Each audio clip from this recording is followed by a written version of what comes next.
Okay, I'd like to call the meeting to order at 7 p.m. We have a quorum of members present. Chairperson Hellender is absent this evening. I'd like to remind all my fellow planning commissioners to hit the button on your mic to speak. And if we forget, we'll excuse staff for interrupting to remind us. Before speaking, I will recognize you first as the chair. This follows proper procedures, but also ensures the minutes reflect who is speaking.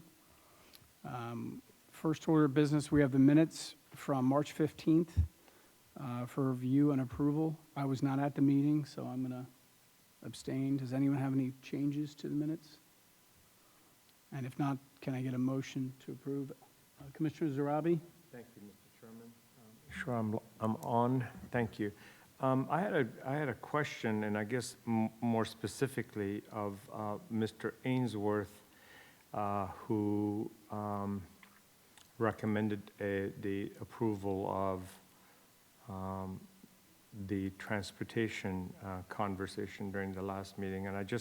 And my recollection, I guess, and from what I see reflected here, maybe don't match. So I was wondering if Mr. Ainsworth could clarify for me. Did you recommend that intersection improvement at Lee and Falmouth Street be entirely removed from the scope, or was it just the replacement of the picture? And because I see, as I have followed this to the budget that was presented to the council, that I think nearly $6.9 million price tag has followed this CIP, and I'm wondering whether I just mistook what you were intending to say, or do you have any comments about that last paragraph that I seconded?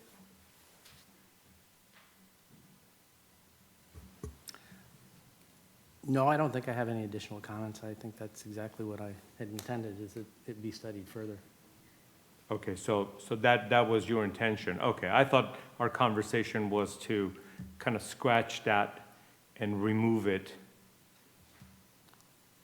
in its entirety, but like I said, I only have my own memory to rely on.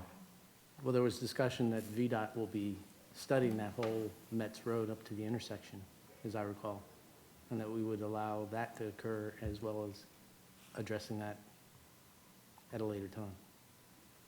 Okay, so with that, in fact, this is what you recommended. Okay, thank you, Mr. Chair.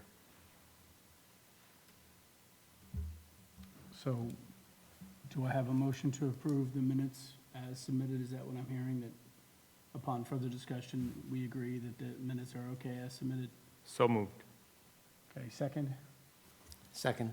So Commissioner Zarabi made the motion and Commissioner Ainsworth seconded. And so the minutes are passed. Sorry, a vote. All in favor? Aye. Aye. Okay, now the minutes have passed. Okay, so tonight we have a work session for ZMA 2021.01, SUP 2021.01 North Rock Harris Teeter Service Station. The applicant is applying for a zoning map amendment and special use permit to allow for a service station in the North Rock Shopping Center located at 530 Fletcher Drive. The subject parcel was rezoned with a master zoning plan in 1999. The request is to amend the master zoning plan to include a service station and seek a special use permit for the use.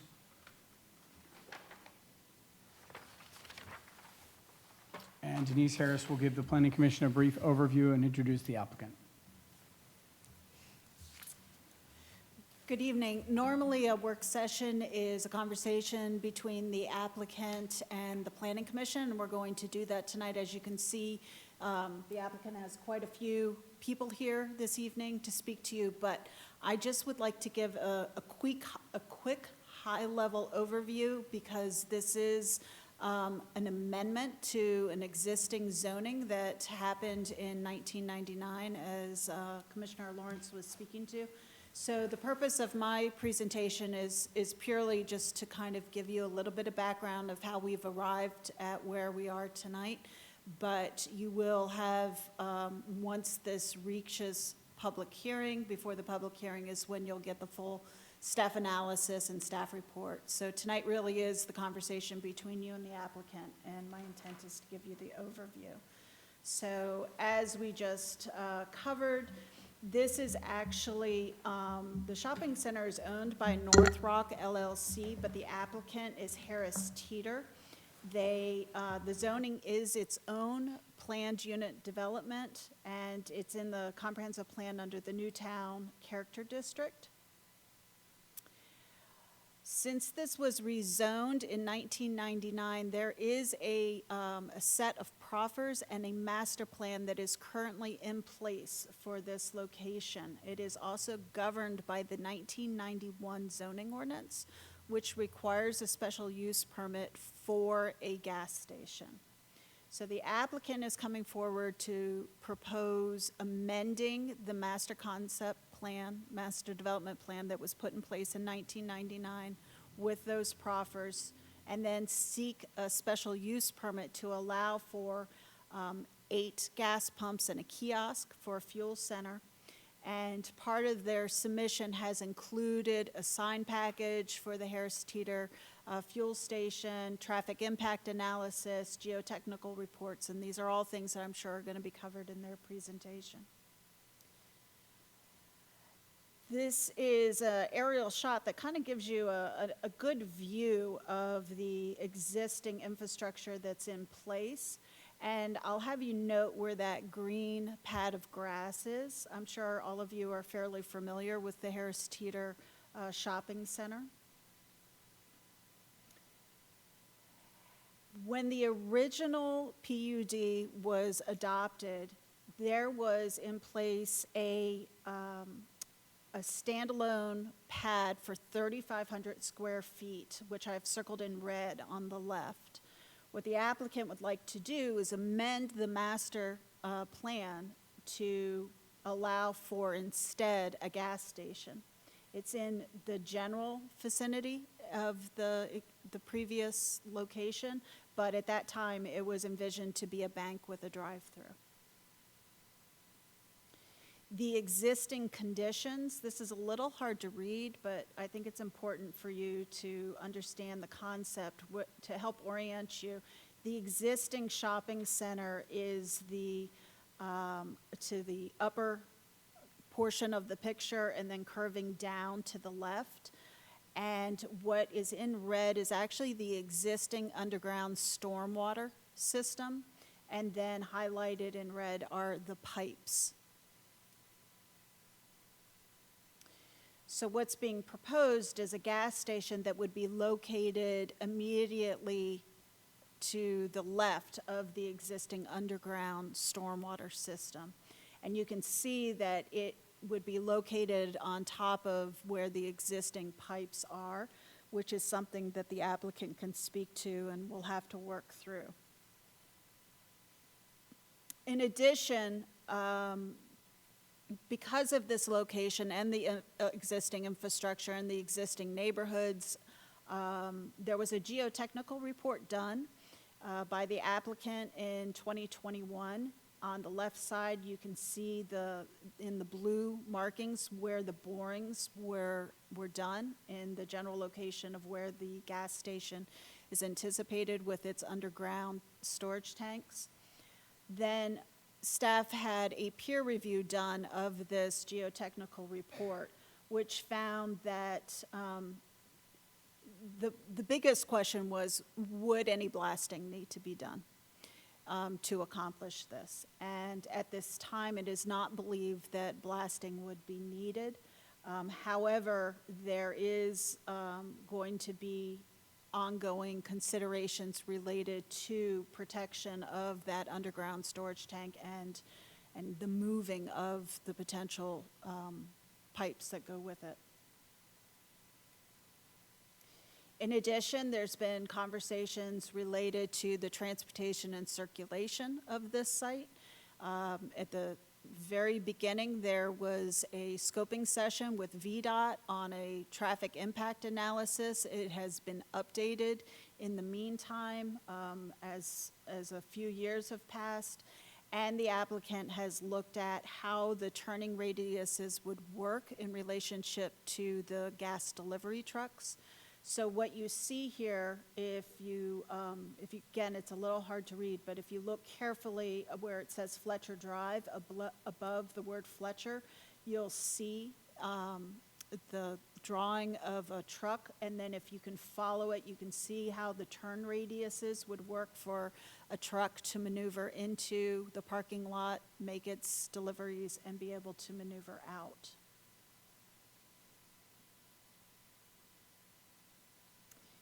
And then we've also had conversations about the internal pedestrian flow and the cars, and how there's a lot of conflict points as they currently exist within this parking lot. Any of us who use it are fairly well aware of the difficulties that sometimes exist of cars trying to back out and pedestrians trying to mix with it. So this was an opportunity for the applicant to look at, if we're introducing a gas station, how can we ensure the safety of the pedestrians and the vehicles within this parking lot? So Kittleson is the town's transportation consultant. What you see on the right are some of Kittleson's suggestions that they believe might help with the movements of the vehicles. It involves taking away some of the parking spaces, and that way you are reducing the conflict points of cars backing out. And then the applicant is proposing putting in some pedestrian travel ways, which I'll let them speak to, which might help as well. One of the things to keep in mind is the location of this is the parking configuration. There are several businesses located on this side of the parking lot, and they tend to be businesses with fairly quick turnover. So people who are there 30, 45 minutes, the parking lot is fairly frequently turned over. And so this picture is actually taken in the middle of a weekday in March, and you can see how the parking lot is full on that area. I would suggest that planning commissioners go to this parking lot and just watch how it functions. Go at different times of day, see how it's full, how it's people are transversing it. And then I just wanted to take a few minutes to kind of walk you through some of the, because this is a new kind of business model for Harris Teeter. They are looking at introducing these gas stations in a number of their locations. The picture to the right is what was submitted in terms of signage and elevations. The picture to the left is actually from Williamsburg, and you can see some of the slight differences in terms of the mock-ups.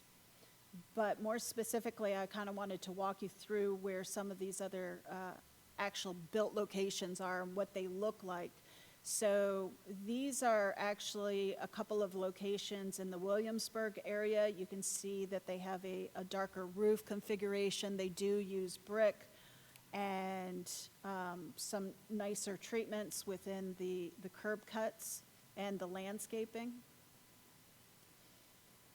Then there are a couple of stations in the Ashburn-Broadlands area where, again, they do have the brick treatments. In this particular location, they also have several electric charging stations. And then finally, there's a handful of other stations around where you can see, in particular, the one on the lower left-hand side is one that is actually a standalone gas station. The Harris Teeter is on the other side of Route 50 from this one, so it's not even in the same parking lot as Harris Teeter, the grocery store, which was kind of interesting. It has a lot of landscaping surrounding it. And then again, you see the brick treatments in some of the other locations. So as we continue to work through this particular application, things to keep in mind are obviously the transportation and circulation, keeping in mind the pedestrian of the safeties, the safety of the pedestrians trying to reach the businesses located there, the interaction of the vehicles, the existing stormwater infrastructure, the location and the impact on the existing businesses, how deliveries and maintenance will be handled. For example, when I say the maintenance, in some cases, gas stations are built where their underground tanks actually aren't under the concrete pad. In this situation, obviously, they would be underneath the concrete pad. How does that maintenance work? How far away is it? Generally, they might be 50 feet or more away from the pumps. And then how does that impact the larger parking lot and the businesses that are there? The signage and lighting is still being worked on. And then this next one is actually a direct quote from the existing proffers, which is the materials and colors will be used to be compatible with the existing shopping center buildings. So considerations of how the materials might look in conjunction with the existing shopping center. And then as we move into consideration of conditions for approval of the special use permit, needing to look at things related to safety, the safety procedures around vapor spills, tank ruptures, stormwater protections. If there's an emergency spill, how do we make sure that it doesn't impact our waterways? And then receiving draft proffers and conditions for approval. So with that, we're going to have a work session tonight, and I'll turn it over to Jessica Pfeiffer, who can introduce everyone and walk you through things, and then the next steps will be a public hearing, obviously, when this is ready to move forward. So if you give me a moment. There we go. I think that remote control should work. If it doesn't, just let me know and I'll. Yep, sure does.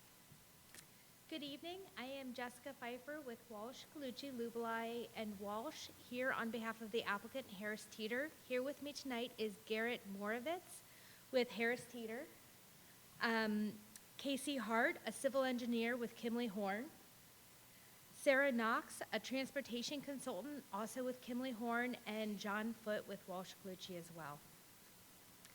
The property is located within the North Rock Shopping Center at the intersection of Route 29 and Fletcher Drive. North Rock Shopping Center is owned by Saul Centers. That entity that you saw behind that is Saul Centers.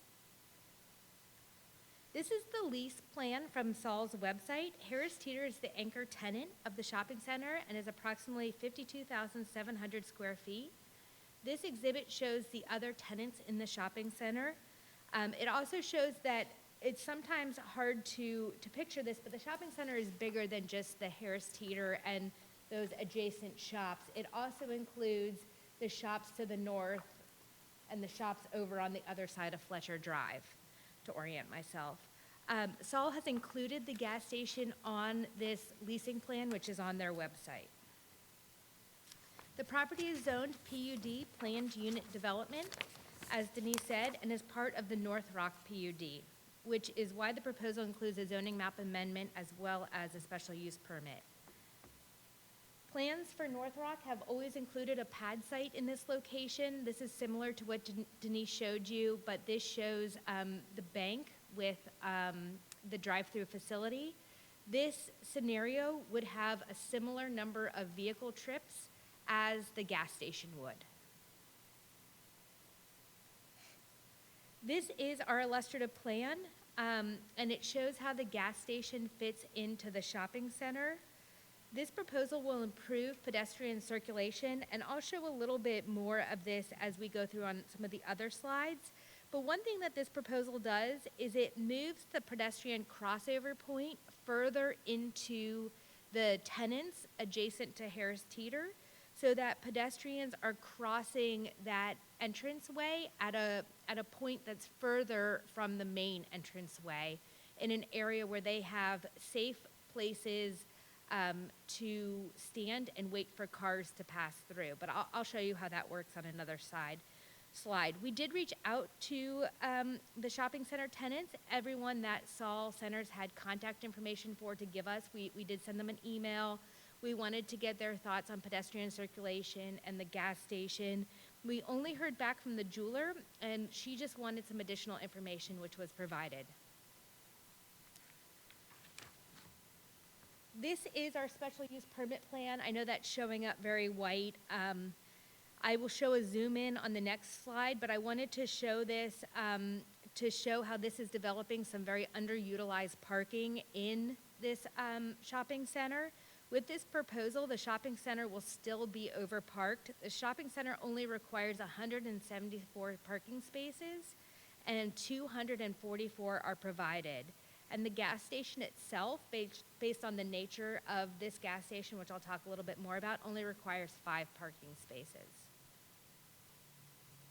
This is a zoom in on the proposed gas station. The gas station includes an approximately 300 square foot kiosk. Does this have a laser pointer with it? No? Okay, that's okay. 2,950 square foot canopy and 8 fueling positions. And I just wanted to point out fueling positions versus fueling pumps. So fueling positions are one side which has multiple pumps on it. So there's 8 fueling positions and not 8 fueling pumps. The gas station will have 2 employees during the busiest shift. This gas station differs from other gas stations in that it's associated with the Harris Teeter grocery store as part of their Fuel Points program, and many customers will utilize both the gas station and the grocery store within the same shopping trip. The fuel tanks will be in this location, and I don't really have a good way to show you, but it's at the bottom there.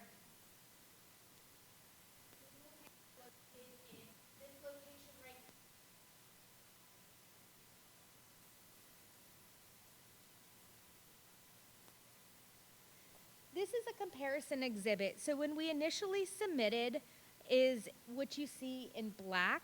And when we initially submitted, staff asked that we evaluate the layout to move it further from the main entranceway and to consider pedestrian connectivity. So this is an overlay showing that initial proposal in black and then the resubmission in red. And so we submitted. We had a post-submission meeting with staff, and we got this feedback, and really we took a pause where Harris Teeter had meetings with Saul Centers to discuss pedestrian connectivity and what they could do. Because Harris Teeter is a tenant, and the gas station will be part of Harris Teeter as a tenant, but we don't own the shopping center, and all the improvements that we're not making within need by Saul Centers. So we did go through that process and we did get this approved. And the main difference here is this pedestrian connectivity. So what we tried to do pedestrians, we will have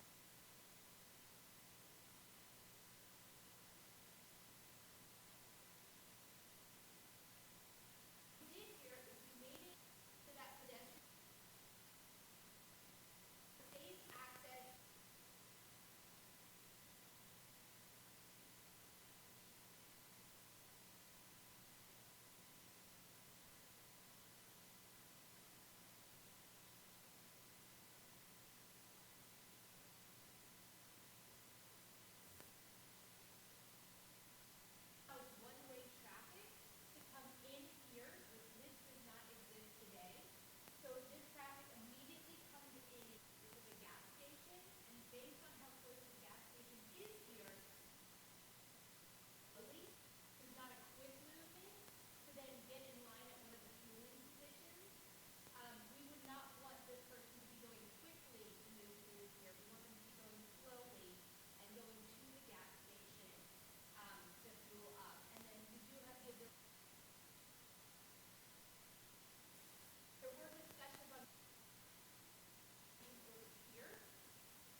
talk more about that if there's any additional questions.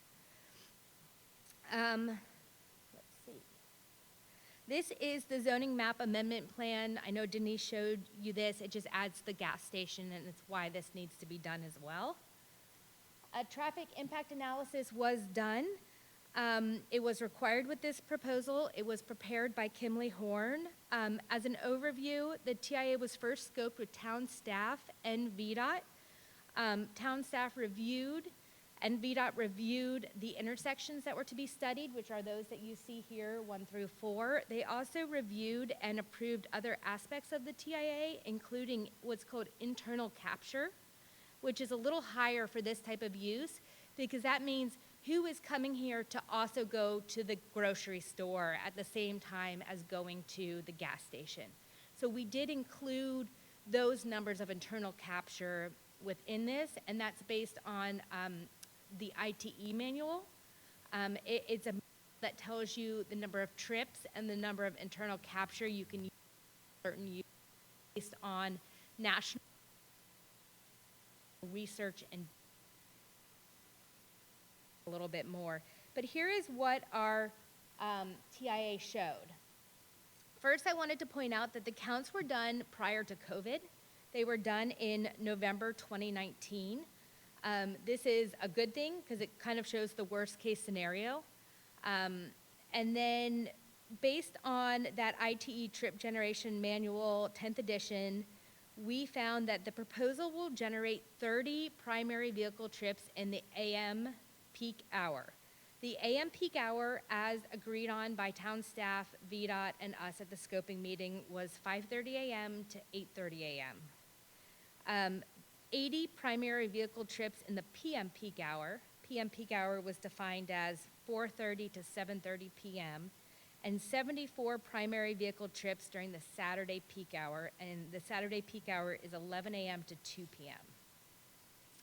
A few other things, the TIA concluded that the gas station will have minimal impact on the study area intersections.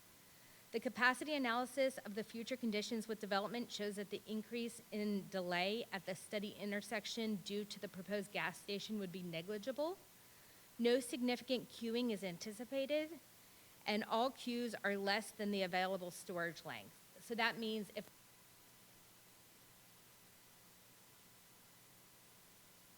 in that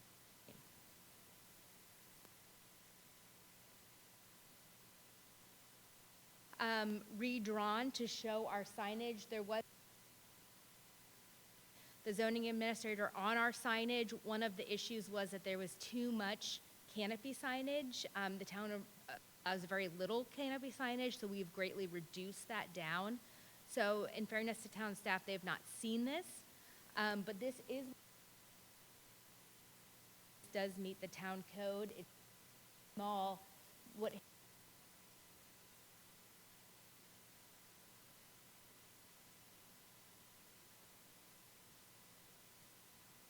the canopy is brick. The canopy pillars are brick. The kiosk is brick, very similar to what you saw. So this is the southwest elevation, and this is the southeast elevation. And then this is the northeast elevation and the northwest elevation. And again, you just see that little logo for Harris Teeter on the canopy. And then one thing that we talked about with Kelly is that we could put signage on the kiosk. So you do see the Harris Teeter fuel signage both here and here. Again, we'll get this over to Kelly and confirm that it meets the zoning ordinance, but we believe that it does. This is our proposed freestanding sign. This also has been revised and staff has not seen this yet. Because there are already 2 freestanding signs for the shopping center along Fletcher Drive, we cannot have our sign on Fletcher Drive, so we had to move it to Route 29. So what you see here in green stars are the shopping center signs that exist today, and the blue star is our proposed sign. And our proposed sign is 8 feet in height, and it is on the Route 29 frontage, as you see here. This is a distance exhibit that shows the distance between the proposed gas station and the closest residential unit within North Rock. It's about 345 feet. The other thing to note about the distance is that the residential units are above the shopping center. You're probably very aware of the grades out there. But this is a photo, a street view photo, looking at those residential units from where the gas station would sit. And as you can see here, you can't really see them based on the grade, and there's landscaping on the top of that wall as well. And then this shows, the bottom is an aerial that shows that distance and just kind of what's in between the gas station and those residential units. You see quite a bit of landscaping on the other side of the shopping center. This is a photo of the Broadlands location. I kind of had the same idea as Denise to show you another location and what it looks like. This is the Broadlands location. You do see the EVC charging stations, electrical vehicle charging stations. Staff did discuss this with us, and Harris Teeter is interested in providing these. They have reached out to a third-party provider to discuss this. We don't have a commitment right now, but it is something that Harris Teeter is willing to do and continue those conversations to see if we could bring some here. One other thing I wanted to mention, I kind of had this just in case it was going to come up, but in terms of the geotech report, this does show the distance from the existing underground stormwater management detention facility to both our canopy and to the underground storage tank. So this right here is the distance from the underground detention facility to our canopy, which is 25 feet.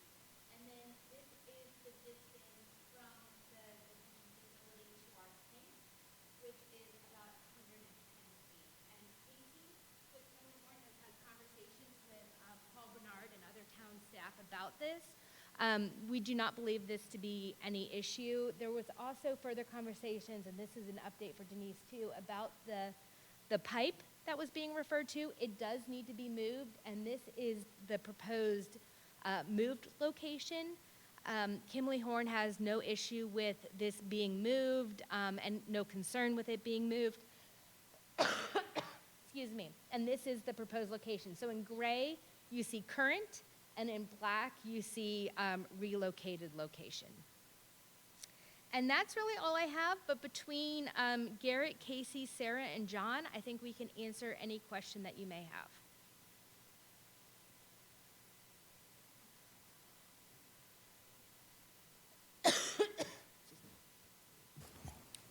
Do you have the intended hours of operation for the facility? We sure do. So someone would be able to fuel up at any time. So it would be 24 hours, but it will be manned from 6 a.m. to 10 p.m.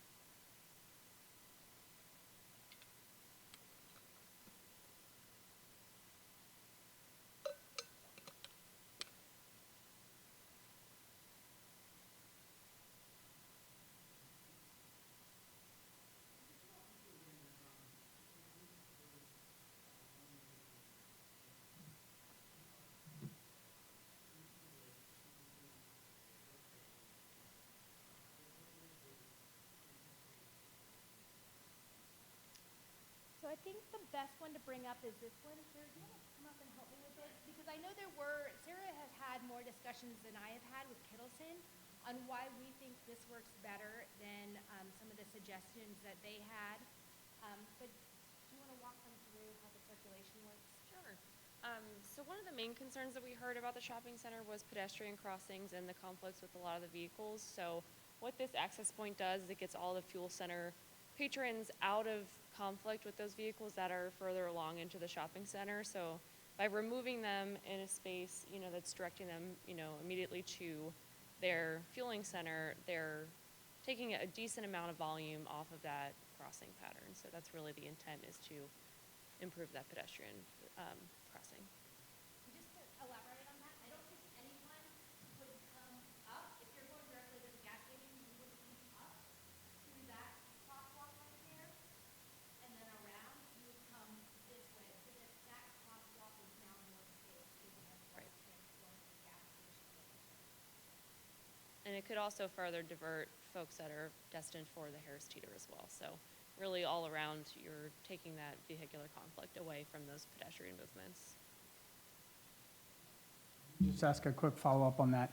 Is there room coming up, this access into the Harris Teeter, into the shopping center? That's not Fletcher anymore, that's just a little access point, I don't even know if it's named, but is there room to have a separate turning lane turning into this new access point? Or do you know if that's envisioned to just be one lane of travel that could go either right or straight? I'd have to look back at the dimensions of that approach to see Okay. how wide it is and if it could accommodate two, and if we could, stripe it separately. Okay, I'd have to look at it further to answer that question. okay. I think though that the other part of that answer is that this does not generate enough trips for that, but we could look at the width of the road. Right, to say that there's enough space for a passing vehicle Mm-hmm. to, bypass anyone that is slowing down to make the turn. But yes, to Jessica's point, we would probably warrant a turn lane, which should be evaluated as well. Okay. I'd just like to point out for folks, and correct me if I'm wrong, because this is the first time I'm seeing this as well, is one of the issues with this parking lot as it currently exists is there's a number of parking spaces that pull in, no, go back, yeah. So, no, go back to the color one. 'Cause Do you want after us or now? I was just going to show the color one. Yeah. So where the jeweler is located, there are, and MV Nails, there are a number of pull-in parking spaces. And it looks like what's being proposed now with this new circulation is that those pull-in spaces will be reconfigured and remove those conflict points as well. I also would wonder how many people actually will go to Harris Teeter first to go shopping, then get their fuel, and so paying attention to more the exit from that standpoint. So I think you're going to have, I think this is an improvement of moving towards Harris Teeter and then coming out in that redesign.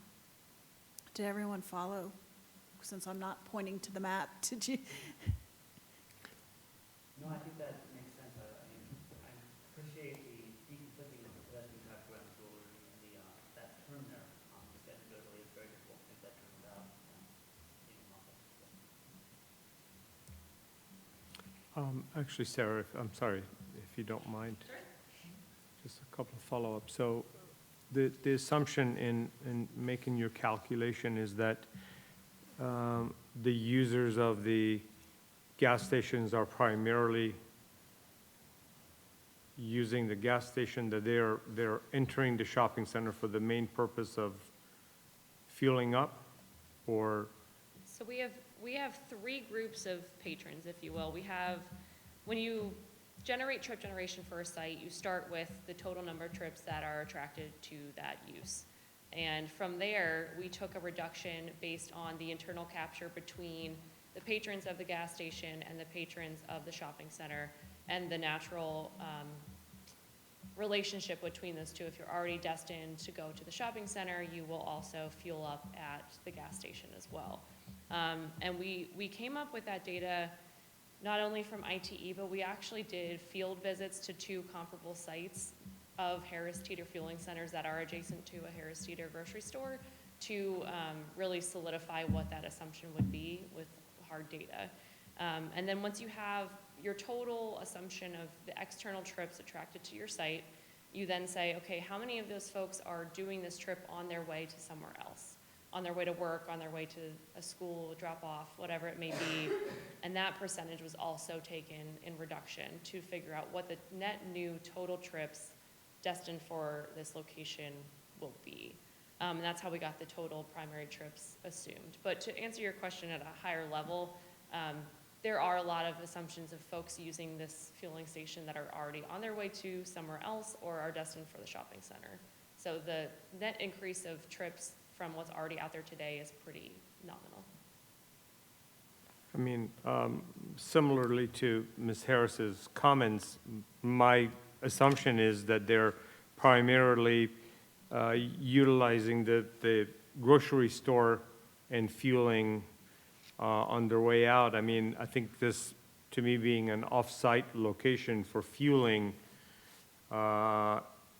it doesn't appear natural for someone to want to navigate while you're passing a BP on the right-hand side immediately prior to the entrance on Fletcher to come up and circulate through the shopping center in order to fuel up. So I would assume that we're mainly talking about shopping center and more specifically, Harris Teeter consumers for the most part. Yes, there is a very strong attraction to the Harris Teeter consumer. And even if you aren't going to your shopping trip, the fuel rewards program will create that trip even, if I were driving to work and I know that the Harris Teeter Fuel Center is going to get me a discount, I'm still going to make that trip on my way to work instead of stopping by an alternative fueling station. Right. And did you show, or, I mean, I'm sure somewhere in this fantastic file, a scenario, as again, Ms. Harris had pointed out, the circulation of traffic that is first parking, stopping at Harris Teeter, and then assumably would use the fueling station. What is that circulation going to look like? So that circulation would be pretty comparable to what it is today. We didn't introduce any additional egress points from the fueling center. So that trip would be very comparable to what it is now, where they would exit via another drive aisle in the shopping center. However, the folks that are coming into the fueling center directly would enter using our new slip lane, so. Right, and where do you see, or do you see a conflict in the convergence of the shopping center flowing to gas, to the pumps versus more specific users of the pump coming off-site?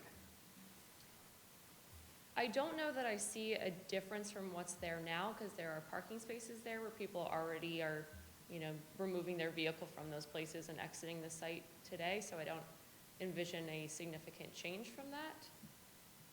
But we can look into that a little bit further and provide a diagram of how that could maybe. Yeah, I mean, what I don't see, and I'm sure it's there, and perhaps you could just kind of give the Cliff version, is what sort of space overall are we talking about in terms of having enough opportunity for maneuverability of vehicles that may be operating from different directions? What's the total pad site, including, I mean, the total size of this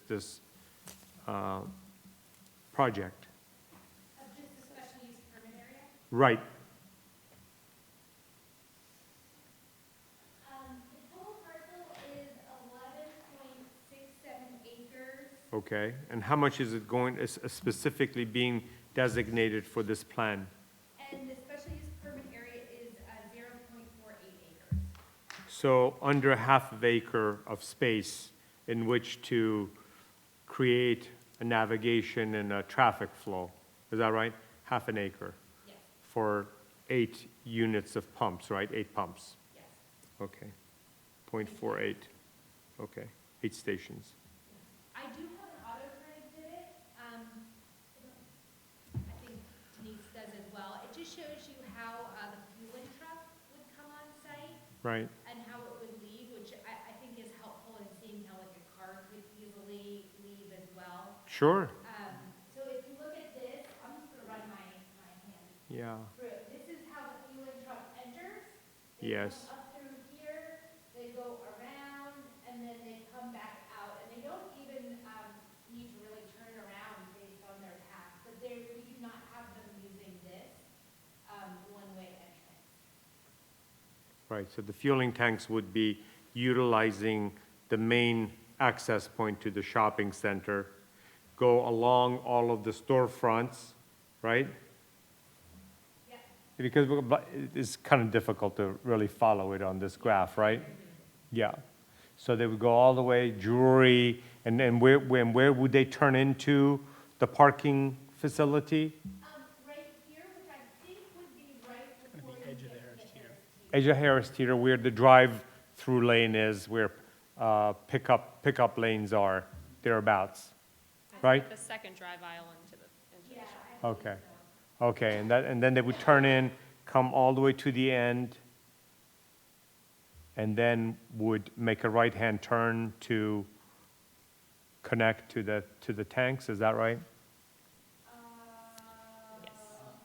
Yes. Right, okay. And these types of movements aren't occurring at the peak hours of operations of the shopping center. They're often off-peak hours Okay, that fueling deliveries typically occur. So you're not going to see them in the middle of the evening rush hour, most likely. no, I mean, I'm trying to think, Circle K, I mean, I It's kind not of sort of impossible, see but them, it's yeah, less yeah, likely. all the time, okay. Okay, 0.4 acres for the total site, okay, 8 stations. Okay, thank you so much, appreciate it. I have a traffic question. I'm now realizing that the far right lower corner here, this path around that last, I guess that's is that showing an underground tank 14, or is that like what's the number? No, I'm sorry, go to your far right. That large white thing there. Nope, keep going down, bottom right-hand corner, it's labeled 14, I believe. Up a little bit, to the right. There you go. Okay, and what is that hexagon, or whatever that shape is there? Okay, that is an existing parking lot. Okay, sorry, thank you. I was just trying to establish. So I've always wondered that if I've ever exited Harris Teeter out that way, or tried to exit the parking area in front of Harris Teeter, I've always wondered, like, this is the road to nowhere. And now I realize it was probably set up with some thought about this eventual pad site. So my question is there any thought to encouraging people, if they are leaving the Harris Teeter Shopping Center and they decide to go shopping first, is there any thought to kind of encourage the traffic to go that way to the gas station area of the parking lot, rather than kind of crisscross through the parking lanes? I think it's a learned movement. Yeah, So once you're a Harris Teeter customer and you know where the gas station is and how to use it, yeah, I think it's a learned movement. I have to say, as a mom, I think I would always get gas first and then go to the grocery store. But I guess it's really just personal preference. right. You don't want the groceries sitting in the car while you're gassing up, right? Right. Okay, I I do was just think curious. that some of the extension of the landscaped islands do channelize traffic a little bit further and, channelize folks from doing that cross Yeah. aisle crisscross maneuver. Yeah, I've always wondered what that lane was back there, and I think I now understand. It's actually really interesting if you go and just sit and watch for a while, how many people actually do use that back lane when, to Jessica's point about a learned behavior. I never realized it until I gave it about half an hour, 45 minutes, and watched the traffic patterns. It was interesting. Well, yeah, it's funny because in the beginning, I did it thinking it's a quick way out, but then you kind of get to what is now that stem of the shoulder, so you have to make a hard U-turn around that back to the left. Yep. So, but again, now that there's a gas station there, that would make a lot more sense. Yeah, that stem to curb is Impediment. it's an impediment. And it certainly slows traffic down too, which I think is one of the intents. Commissioner? While we have the flow path for the fueling truck, I was just curious, had that also addressed the fire and rescue requirements for their drive paths and their widths? Yeah, I believe so. I'd have to go back and look at staff comments, but I believe they're one of the reviewing agencies, and we didn't receive any negative feedback from Yeah, they didn't comment on it. And just out of curiosity, why are you redoing the green islands on this plan? You're making them large? Do you mind speaking at the mic so they can? If we read out the colors, is that okay? Yep.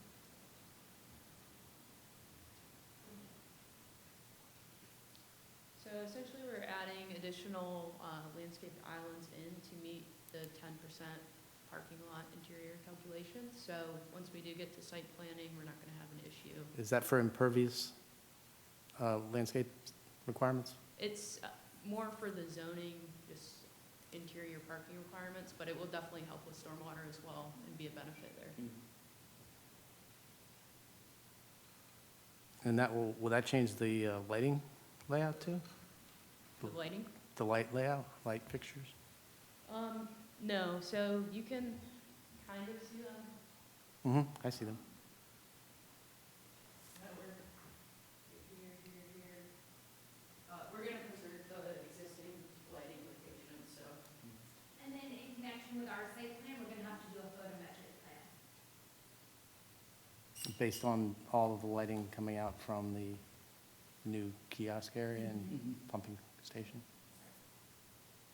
And I'm sorry, I'm not aware of what that is. What is that exactly? So a photometric plan, is a plan showing what lighting we're proposing and how far it kind of bleeds into the surrounding area. Okay. And the light level that will Yeah, that's basically it. I mean, it's, present. lighting is measured in foot candles, and we could, discuss all of that, but, all jurisdictions have certain requirements, that they have. So we'll make sure to include that at engineering, and everybody will, sign off of it, and just make sure we're not negatively impacting adjacent properties, so. Okay. While they're looking at this, do you all know off the top of your head how many parking spaces are provided here versus how many are required? Are you still Yeah. beyond the requirement? So for the entire shopping center, the shopping center only requires 174 parking spaces, and 244 are being provided. And the gas station itself only requires 5 additional. And that's with the development, 174 required, 244 provided. At the end of the design. One last question for this round. Has Harris Teeter or the group thought about any kind of photovoltaics on the roof of the canopy? Photovoltaics, I'm not sure. Solar panels, Solar, solar power. we haven't necessarily done that. I mean, the fuel center uses very little energy. I mean, it's just the 240 square foot kiosk and then the lights that are incorporated there. We are currently doing a study on it, but can't say that it makes a whole lot of sense to do that. But it is something that we're looking into. Okay, thank you.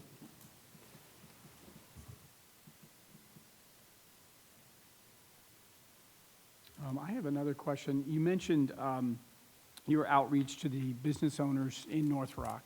And if I'm paraphrasing you incorrectly, please correct me, but I think you said you emailed them. And I'm wondering if that's the best way to reach out to people nowadays. A cold email isn't necessarily the best way to get through to me. So I'm curious if you plan any other outreach. Has North Rock, has Saul, is there some official correspondence going to these business owners saying, hey, speak now or forever hold your peace, here's what's happening? No, I don't know if Saul has. I thought, So yeah, when we got that initial question, we reached out to Saul, and that's the communication method that they wanted us to use. We didn't want to be pestering their other tenants other than that, so we wanted to at least notify them. But that was the method that Saul had directed us to use. I think there was the understanding that some of them were really excited about this because it would bring people into the shopping center, get people to linger longer. Exactly. It is, we were talking about a minimal addition of traffic, but it is added traffic and people in the shopping center, patrons potentially for their businesses. Makes it stickier.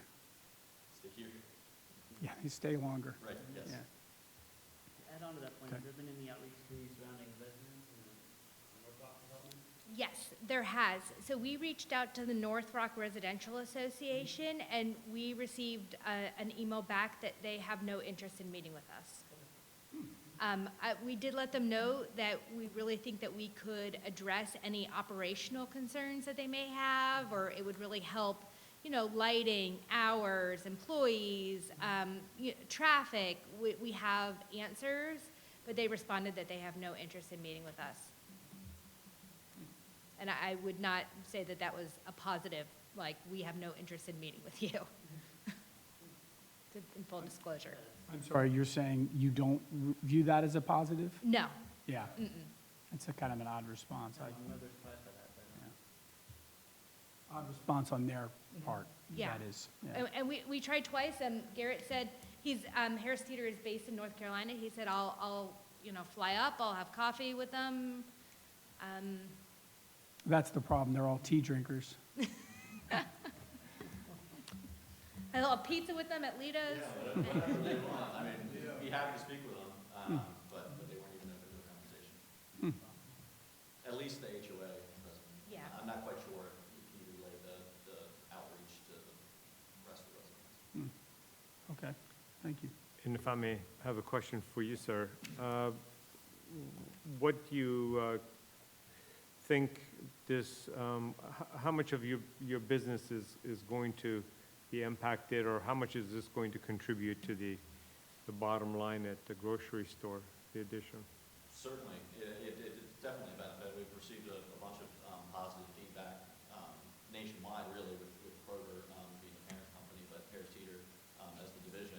It's been very positive feedback. It does add, additional, customers that may not be shopping us today. They might look at us, but this is really an expansion of the existing Harris Teeter shopper. So somebody who, is purchasing X dollars of groceries at our store, weekly today, with the fuel program, they might increase that. They might transfer their prescriptions or buy more gift cards there to then save on some gas.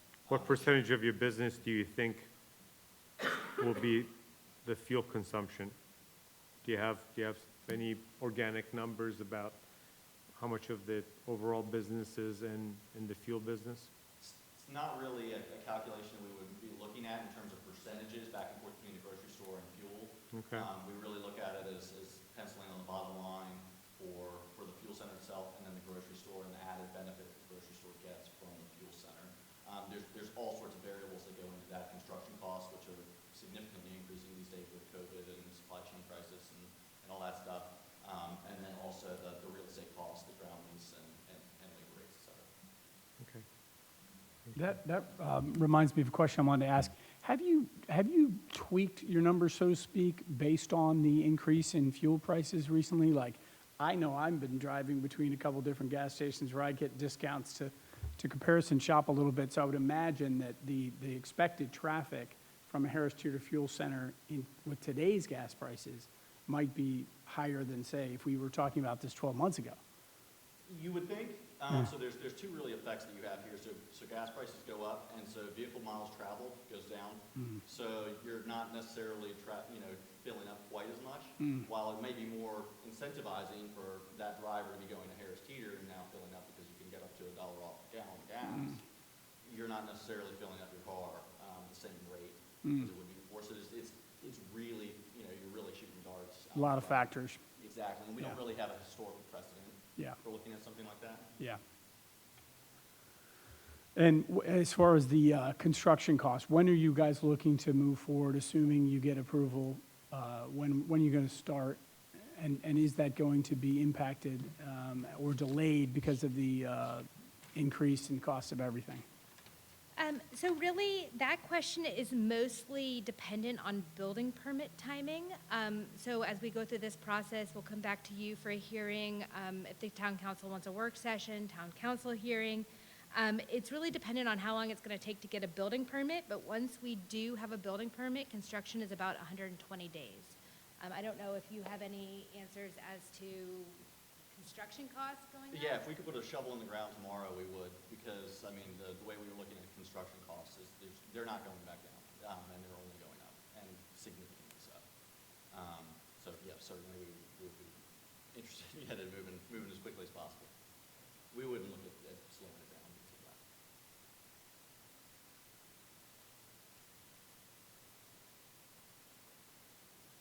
that. Anyone else?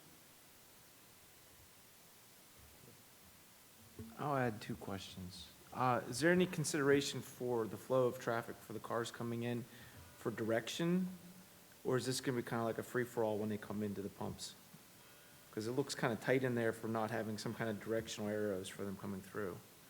So we can look into what the signage ordinance would allow for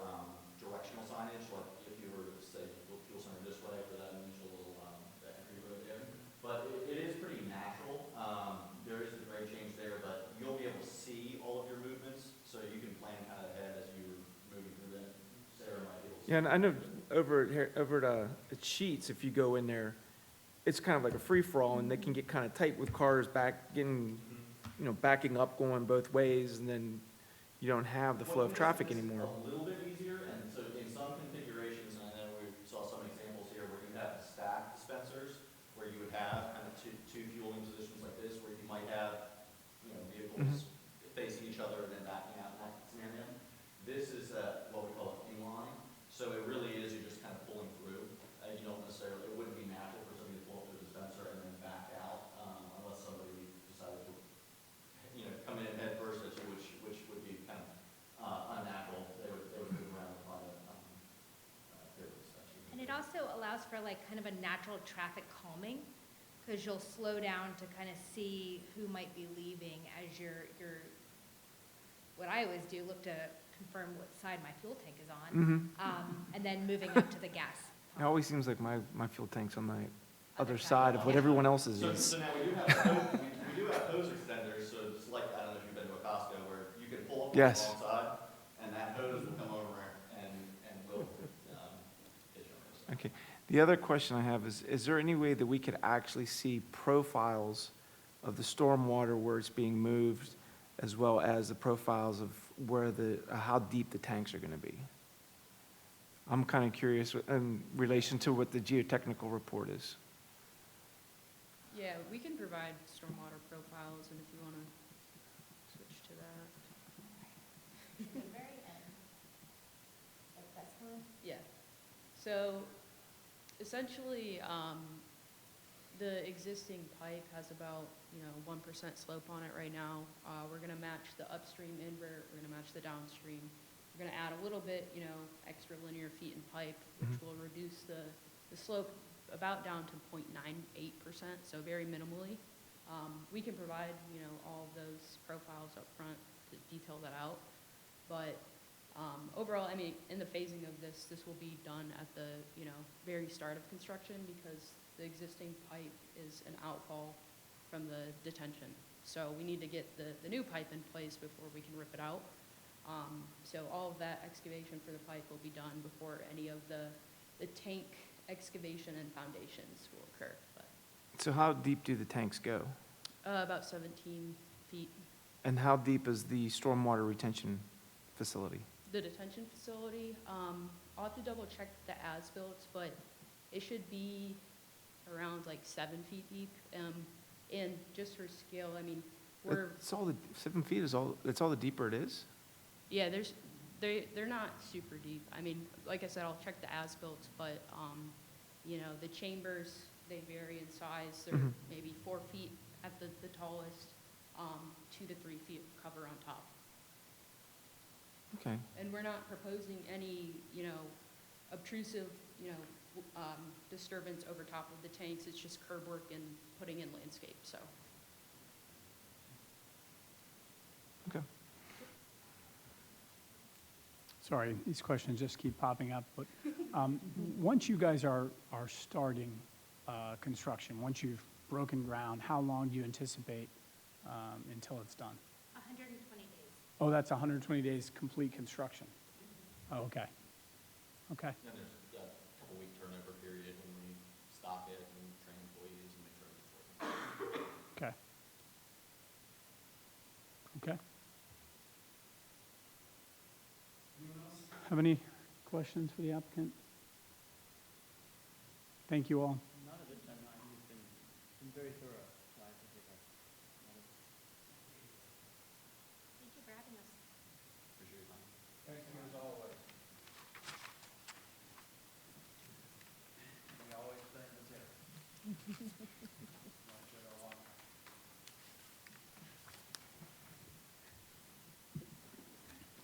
Okay, so moving on to unfinished business.